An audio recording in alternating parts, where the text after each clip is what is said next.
buongiorno a tutti. Mi scuso con voi di non essere presente fisicamente come avevo previsto, ma gli appuntamenti, come sapete, della legge di bilancio che in queste settimane sta entrando nel clou delle sue decisioni, del lavoro parlamentare, ci tengono impegnati a tempo pieno, come giusto peraltro, per le decisioni importanti che ogni legge di bilancio deve prendere relativamente alle scelte da compiere come Paese. Io penso che la prima scelta che dobbiamo compiere è decidere quale prospettiva vogliamo dare ad un territorio che è tra i più importanti del fatto che noi siamo il secondo paese manifatturiero d'Europa e il Veneto è centrale, che siamo uno dei paesi più importanti al mondo per turismo e cultura e sappiamo che il Veneto è la prima regione per flussi turistici in Italia e ha un patrimonio artistico e naturale straordinario, ma anche dal punto di vista delle prospettive della logistica che sono assolutamente decisive per lo sviluppo italiano, e il Veneto è la porta principale verso l'Europa centrale attraverso proprio il corridoio di Verona e verso l'Europa dell'Est. Il sistema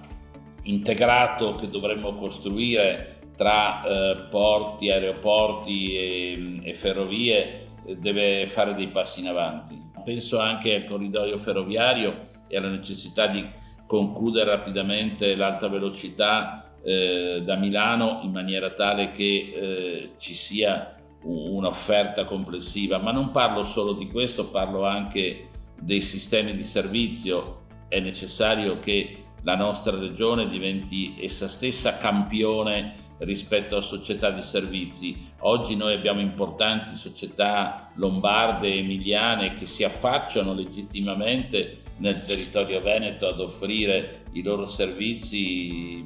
sulla gestione delle città, la luce, l'acqua, il gas, e rischiamo di non avere invece una nostra autonoma presenza. Quello che voglio dire è che c'è bisogno di una strategia di medio-lungo periodo, perché la forza e la capacità autonoma del territorio da sola potrebbe non bastare se non è ancorata a qual è la nostra collocazione tra 20-30 anni.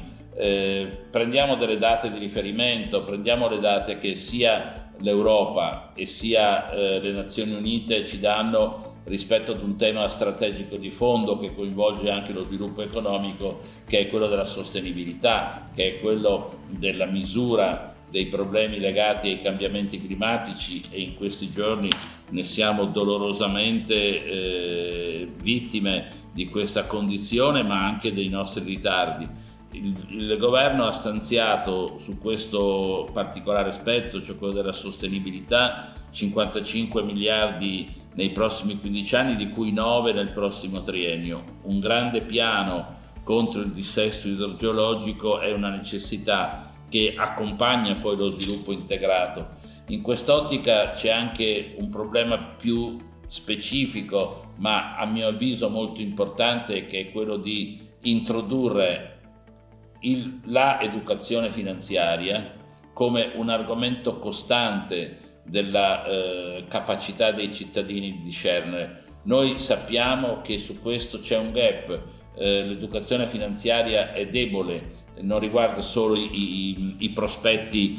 scritti troppo in piccolo, riguarda proprio l'idea che si parla moltissimo di finanza, ma alla fine, come la stessa vicenda delle banche venete ha dimostrato, si è un po' in balia di modalità, proposte e decisioni che non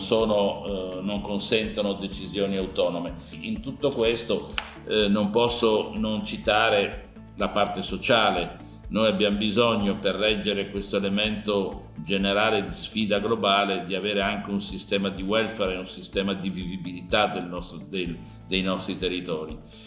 Siamo uno dei primi paesi al mondo per attesa di vita,